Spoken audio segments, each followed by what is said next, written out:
Bismillahirrahmanirrahim. My name is Salma Madam, student रह रहे हैं आपको इस्लामाबाद के पास। और जैसे वो बताए मुझे भेजा नहीं तो जिस शुरू के साथ आते तो आज मैं डायरेक्ट शुरू के साथ आया हूँ, जिसका टॉपिक है how to build ethical robots. और उस पे करने में बाय लैंड फील्ड। तो मैं उसका रिव्यू देने जा रहा हूँ उर्दू में, सर इसको स्टार्ट डायरेक्ट।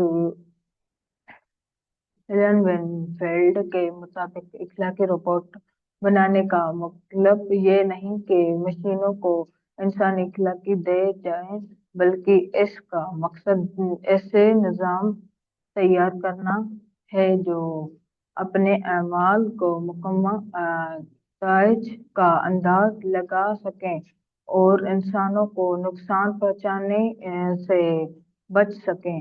वो इखलाकी गवर्नर के तस्वीर को पेश करते हैं जिसके तहत रोबोट मुख्तलिफ मकना कारोबारों के पेशगे जानिब करते हैं और कम कम से कम नुकसान वाले अमल का इंतखाब करते हैं।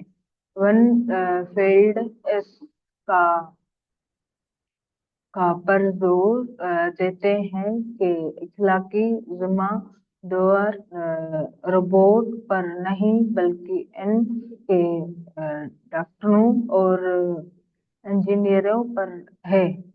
तो ये था हमारा आज का ट्रेडर। तो मिलते हैं किसी और ट्रेडर के साथ। पाकिस्तान दूंगा।